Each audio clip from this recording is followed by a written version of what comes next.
Hey there. So, my next guest, still a young guy, and he kind of went the normal path people went and realized, I want to do something more. I want to do something in the gaming space and helping game developers.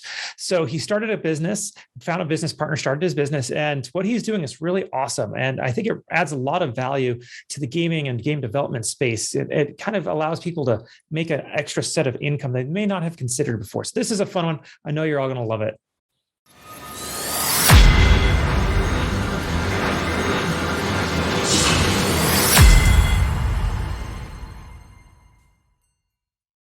Hey there, everybody. Welcome back to the Gamerpreneur podcast. I'm your host, Dr. Bradford Carlton. Today, I have a very special guest with us. I have Kal Grinberg. Hey there, Kal. How's it going?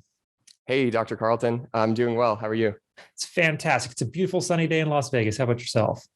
It's a beautiful sunny day over here in Delaware on the East Coast. Yeah, it's a beautiful day today. Really excited to be on your podcast and excited to chat. Absolutely. And I appreciate you joining us today. Now, Kal, I don't like doing a lot of small talk, so we're just going to go right into it. And why don't you begin by telling us a little bit about yourself, please? Sure. So my name is Kal. I'm 25 years old. My career really started when I went to college at the Rhode Island School of Design and studied industrial design.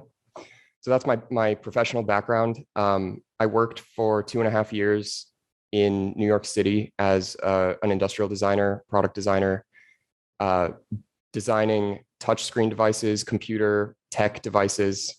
That's really where I got started. And I made my jump into the game industry and entrepreneurship immediately after that first job. And that's where I am today. Wonderful. All right, we'll cover that in just a second. But before we do that, I start every interview with a single question. So I'm going to ask you, just like I ask everybody else, on a scale of 1 to 10, 10 being high, how weird are you, Kal? How weird am I? Okay, I think in terms of weirdness, I think that I would define weirdness as deviation off of like baseline standard lifetime timelines and checkpoints like through stages of life. I think that, yeah, I'm probably a 10 on weirdness. I think it's pretty unconventional for a young person, pretty fresh out of college still, to have the belief in oneself to leave the industry that they trained in and take on the game industry and try to make waves in that space. I think that is pretty weird and different from what most people are interested in and what most people are willing to actually take the leap and do. All right. That's a unique way of answering that question. Sounds like an engineer. Well, I am a designer and I did work with some engineers. So I do have a bit of that mentality, I suppose. For sure. Okay, Kal, this is the Gamerpreneur podcast. So I do need your gaming cred. Yes, you work at a company now, but when did you first start playing video games? Okay. So the very first video game experience that I had was probably when I got the Game Boy Advance. I was probably 6 years old, and my parents got me like the purple Game Boy Advance. Yeah, so pretty young. And the first couple games that I played were I had Sonic Advance. That was my first Sonic game. I don't know if people see that as like top Game Boy Advance games. So yeah, Sonic Advance. I remember there was a game called Robotech that I had that was based on some sort of anime or manga. Some sort of anime. Ouch. Okay, go ahead. Do you know it? Do you know that? I grew up with it. So yes. Oh my gosh. Okay. So I don't know like the backstory of Robotech, but I played it as a 6-year-old. And it's like the robots could transform into like air vehicles or land, like bipedal robots, basically just shooting other robots. It was a cool game. It was a cool anime back in the day too. So, all right. So Kal, what do you play today, if anything? So I actually don't play video games today. And I think that might come as a surprise, or maybe not. I'm curious to hear your take, but yeah, pretty much as soon as I started working on Akrolith, my company, uh, I did leave that behind and kind of try to put the guardrails on what my mind is focused on a day-to-day basis. I found that I would get really immersed in video games. And I think gamers have that tendency to become very enveloped in a virtual world. And I did consciously make the decision that I wanted to, if my brain is going to be occupied with something day in, day out, I want it to be business related, because that's what I'm doing full time. And yeah.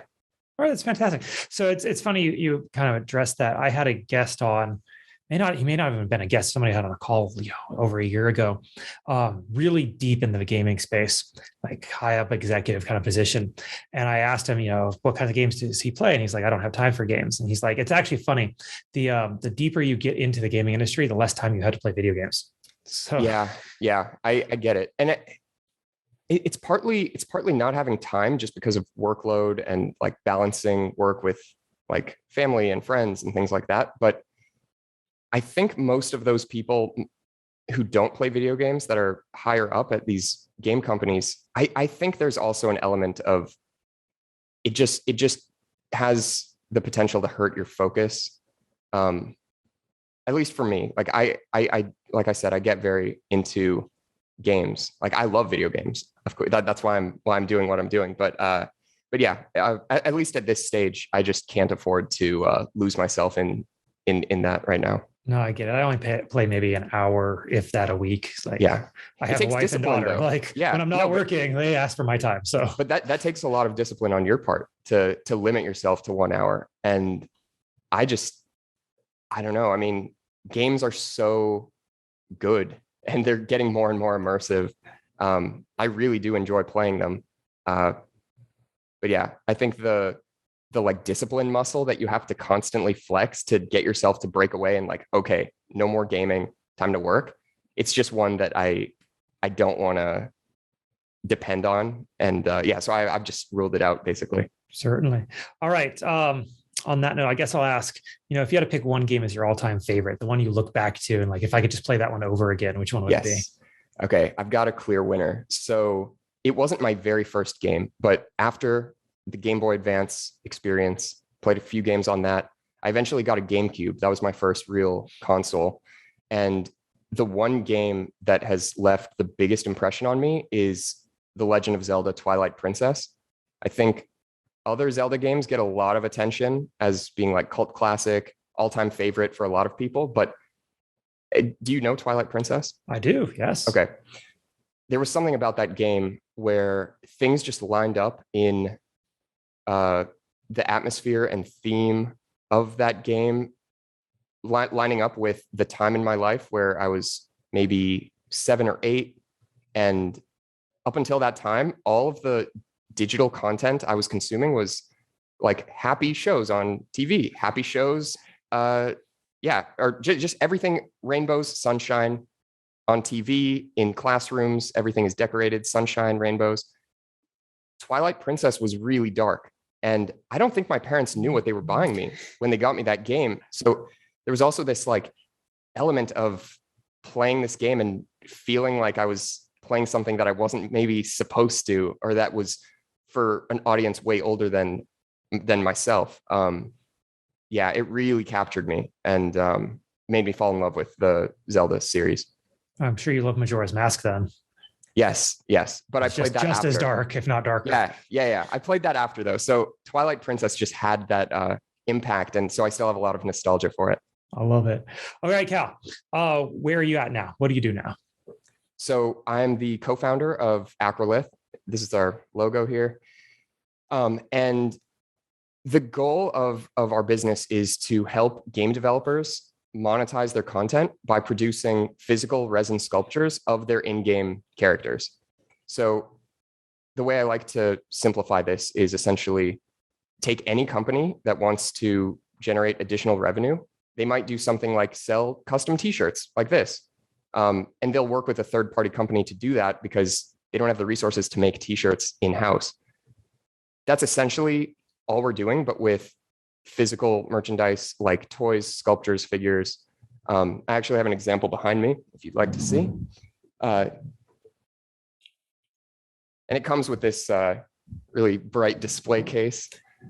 So this is our first figure that we've produced. It's of Sagat from Street Fighter. You might recognize him. Mm-hmm. Looks very nice. Yeah. And of course, we can do all kinds of sizes, colors. That's really the beauty of 3D printing. And yeah, that's really where my background and my interest in video games collided and kind of meshed into a combination of rapid prototyping, wanting to support indie developers, and wanting to create tangible physical product experiences for the fans of these games. Fantastic. Okay, let's talk about that collision, because you were a designer and now you're producing toys. So like what happened? Where's this transition? What was the journey you went through to get there? So I think the best way to explain that is to go a little deeper into what my work experience was like after graduation. So I worked for a tech startup that made touchscreen devices, and I very quickly learned how tech products were being produced overseas. And I was learning step by step what goes into producing them, how are they manufactured in China, and how do they get into the US and into consumer hands. And once I wrapped my head around that, I felt very empowered to build products myself.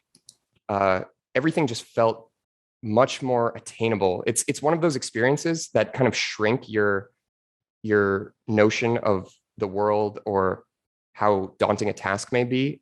Learning about that made everything seem very, very possible.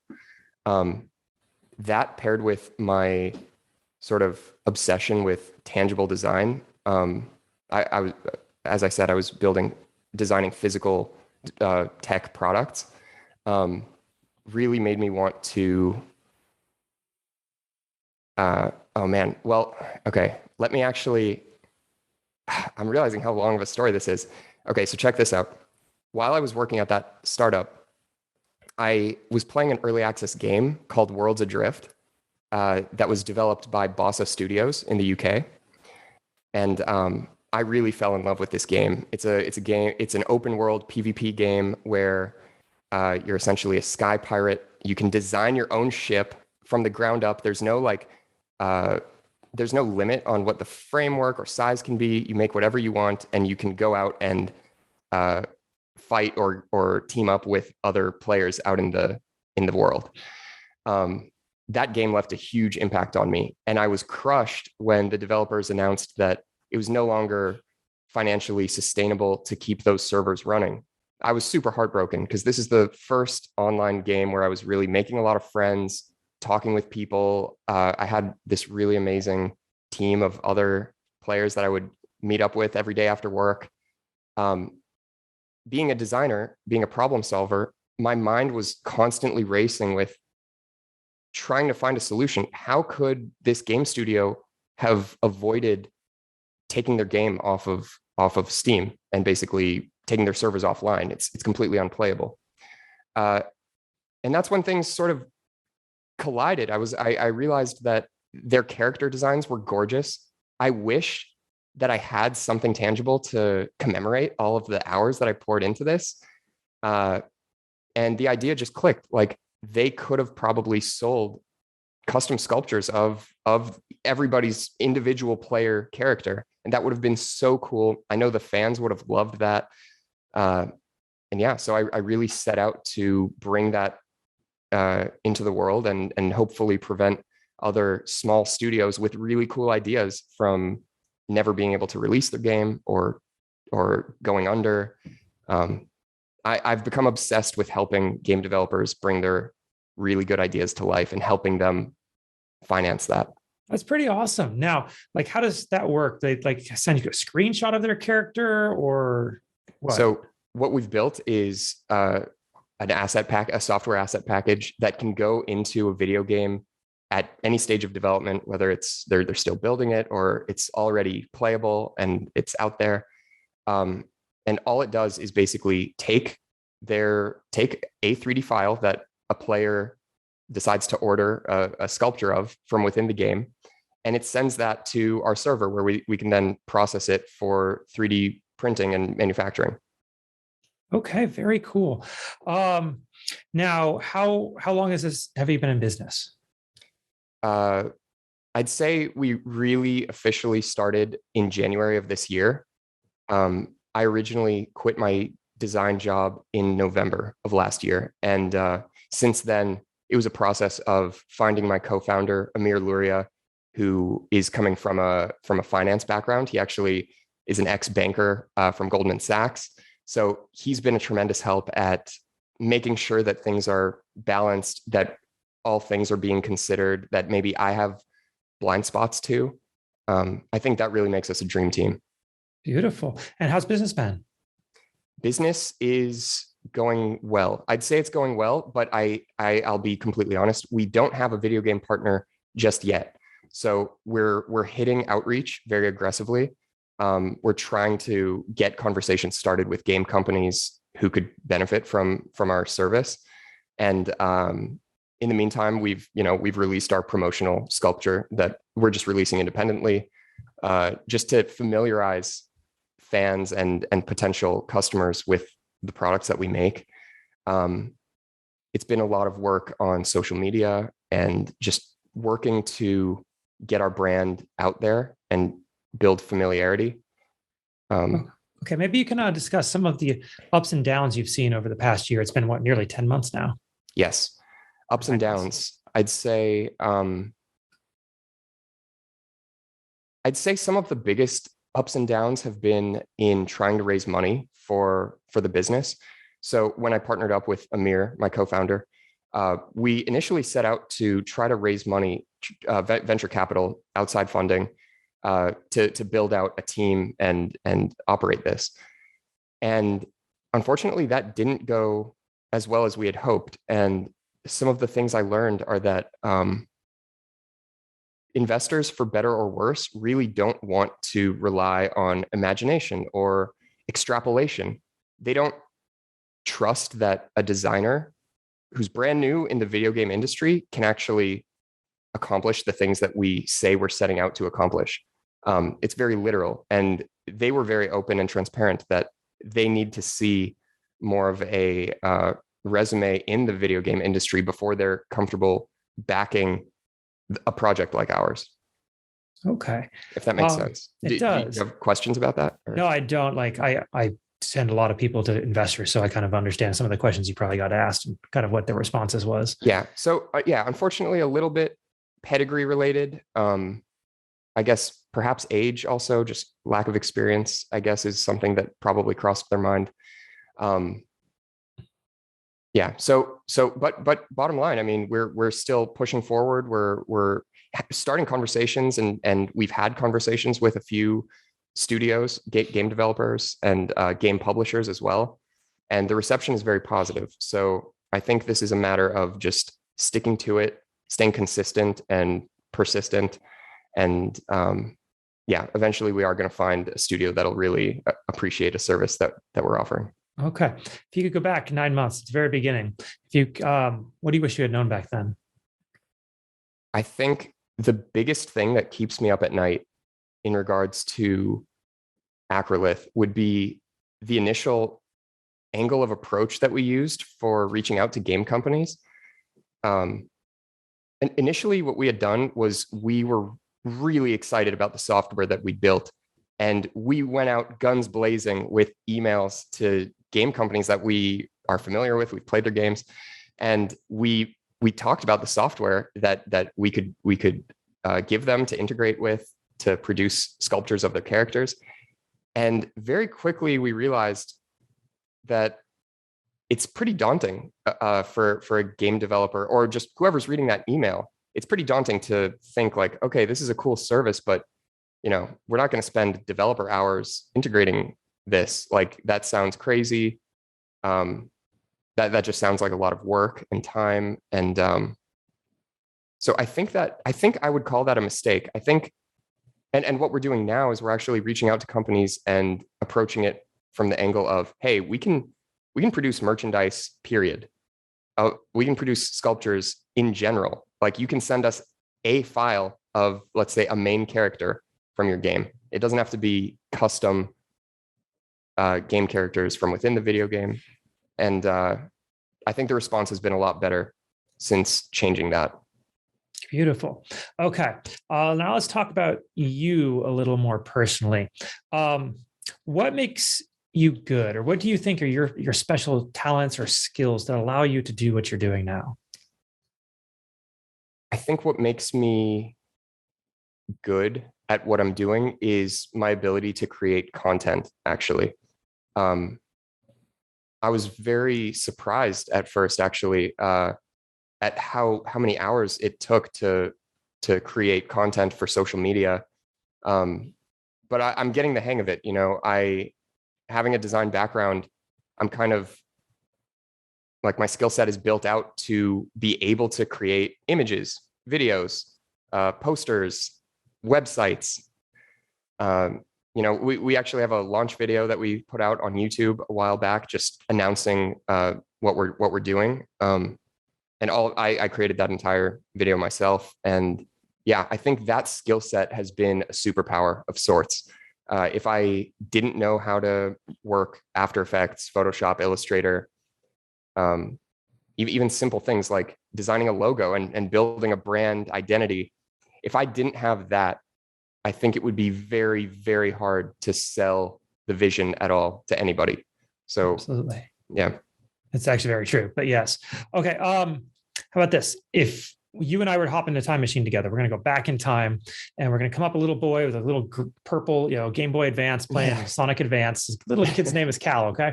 You get to go up to little Cal and you get to tell little Cal everything that's going to happen in his life over the next several years, all the good, all the bad, the ups, the downs. If you could impart all of your wisdom and knowledge into him so that he could do things bigger, badder, faster, more successful, however you just define that word. But if there was only one thing you could tell him, just one, what would that one thing be that you make sure he knows? If I could tell him one thing, it would be to put more trust behind inklings and hunches about interest and direction.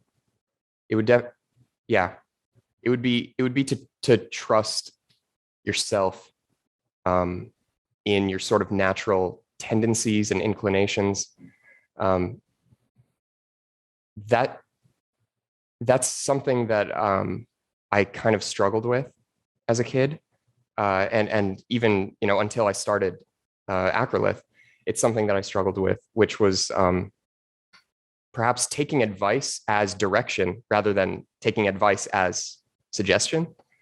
I think it's really important to trust yourself, your tendency. If you really enjoy something and maybe others are saying, oh, that's like a kid's game. Why do you enjoy that so much? That's okay. It's okay if they don't like it. It's okay for you to explore that fully and test the waters, see if there's something there that you could also build upon. I think just trusting yourself. That's the biggest thing. Wonderful. Okay. Now kind of a more difficult question. You see, I believe, Cal, that we learn the most in our life from our failures, not necessarily our successes. Because when you succeed the first time you try something, you may not quite know what happened or what you did. But if you fail, you got to take a look at it. You got to figure out what went wrong and be able to iterate until you get to the point you succeed. So I'd like to ask you, what do you consider your biggest failure in life? And what did you learn from it? It's a deep question. But one, So one that hopefully the audience can also learn from. I think my biggest failure in life is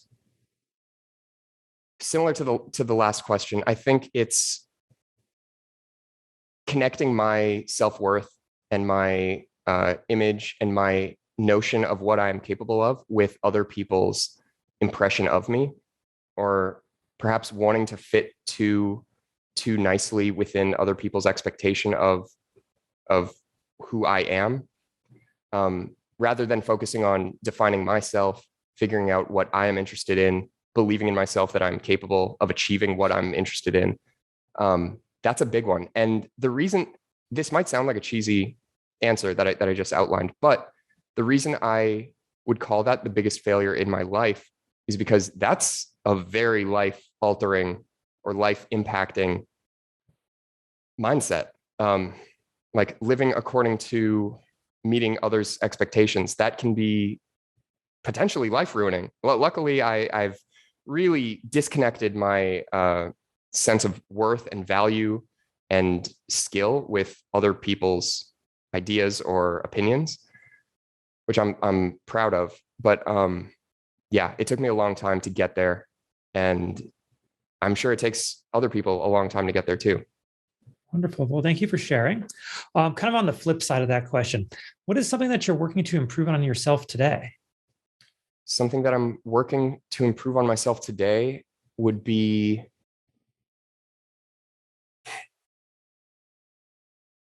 I think as of late, it's been not so much networking, but just social engagement. I find it very easy to just slip away into work mode and focusing on Akrolith day in, day out. But social network provides so much value. And I truly believe that the people that I'm friends with or that I've known in the past, even, I truly believe that they care and that they want me to succeed. And I think it's really important to maintain those relationships with people, check in once in a while. I think the pandemic also really awakened everybody's sense of needing to stay connected with each other. But yeah, so I'd say just engagement, improving my engagement within my circle of friends, family, and beyond. That's been a big one for me lately. All right, wonderful. Now, Kal, this has been a fantastic interview. Thank you so much. How do people find you? Where are you on social media? Contact information, all that, please. Sure. We're on Instagram, really posting a lot there lately, at Akrolith _ and our secondary account, Akrolith _ gaming, where this is a bit of a tangent, but we're working to build a larger community in the streaming and gaming space.